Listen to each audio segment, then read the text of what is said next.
Ce jour dédié pour l'élévation de l'âme de M. Eliaou Sarfati Ben Esther, Zichron Levacha de mémoire, béni. Amen. Amen. Histoire que j'ai entendue cette semaine du frère de mon gendre. Le frère de j'ai un gendre, d'accord, j'ai une fille, un mari, c'est mon gendre. Et il a un frère qui est marié avec la fille du Rav Moshe Yosef. Rav Moshe Yosef, c'est le fils le plus petit du Rav Ovadia Yosef.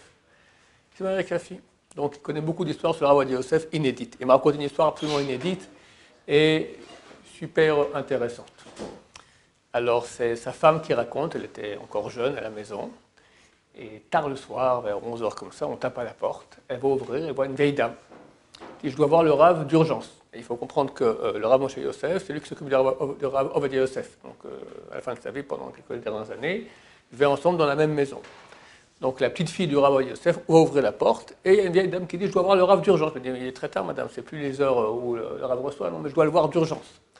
On va voir son père. Son père voit le Rav Ovadia qui dit, qu'est-ce qu'elle veut? Il dit, je sais pas, elle veut te voir d'urgence. Bon, fais-la rentrer. Bon, lui il est en train d'étudier comme ça, elle rentre, elle s'assied.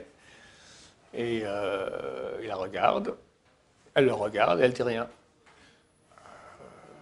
Allez-y, madame, vous avez une question? Il lui dit, tu te souviens de moi?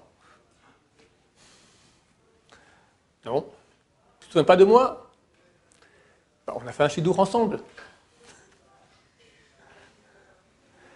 Et il s'avère que non seulement ils ont fait un chidour ensemble, mais le Rav Ovadia Yosef s'est fiancé avec cette femme. À l'époque, ils faisaient très peu de rencontres. Ils ont fait une ou deux rencontres et ils se sont fiancés. Et le Rav, c'était très dur à l'époque. Lui étudiait la Torah, il n'y avait pas de métier. C'est pas comme aujourd'hui, où il y a beaucoup de femmes qui veulent des maris qui étudient la Torah. À l'époque, c'était niet, il n'y avait rien.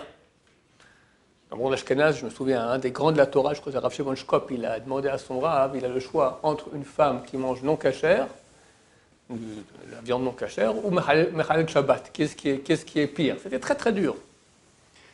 Il était déjà âgé, je crois que le frère de mon gendre m'a dit 22 ans. À l'époque, il paraît que c'était très très âgé déjà pour se marier. Il ne trouvait pas. Elle était extrêmement contente de se... Pardon? Voilà, elle c'était 22 ans. Donc 22 ans, et il voulait se marier, il ne trouvait pas. Et enfin, il y a une fille qui a accepté et ils sont fiancés. Ils sont fiancés. Et... un beau jour, elle lui dit, écoute, moi je ne suis pas aussi dur que toi comme ça en Torah, il faut que tu sois un peu plus cool, quoi. Ouais, bon, qu'est-ce que tu veux? Il dit, j'aimerais que tous les samedis soirs, on aille ensemble au cinéma. À l'époque, il y avait le cinéma Edison, ici à Jérusalem.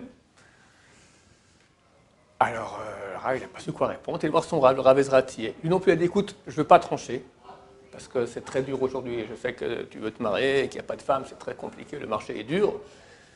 Mais je crois que ce n'est pas que ça qu'elle veut. S'il y aura ça, il y aura aussi après d'autres choses, etc. Moi, à ta place, je pense que je me serais retiré. Bon, il s'est retiré. Elle était super pas contente. Elle lui a fait un din Torah. Un din Torah, elle était, parce que dans le monde à l'époque, c'était quelqu'un qui a fait un shidour, qui s'est fiancé, qui s'est arrêté, ça baisse de qualité déjà. C'est plus le top. Alors, il y a eu un tribunal rabbinique qui lui a dit, tu as raison, tu as eu raison d'après ces conditions de la quitter, mais néanmoins, il faut la calmer, tu dois payer une amende de 1 lire. 1 lire, c'était une lire anglaise à l'époque, ça valait une fortune. Pendant 8 mois, le Rav, à part son étude, il prenait un petit moment comme ça, il allait faire Balkoré, il lisait la Torah dans plusieurs minyanim, et le soir aussi, il couvrait des livres, d'accord, il faisait les relieurs des livres pendant 8 mois pour payer. Il va prendre quelques milliers de centimes comme ça à la fin pour avoir lui payé cette lire. Alors, il s'est rappelé d'elle. Ouais, elle leur dit, comment ça va? Tu vas bien? Ouais, ça va. En quoi je peux t'aider? Elle m'a dit, je vais te dire que tu dois remercier Hachem. Pourquoi? Tu dois remercier Hachem. Qu'est-ce qui s'est passé? Heureusement que tu n'es pas marié avec moi. Hachem t'a sauvé. Moi, je me suis marié et après, j'étais veuve. Mon mari est décédé. Je suis remarié et pour venir, je divorçais. Et je n'ai pas eu d'enfant.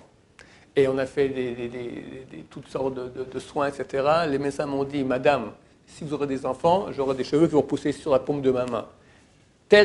Vous n'aurez pas d'enfants, oubliez. Et voilà, maintenant j'ai 80 ans, je n'ai pas d'enfants.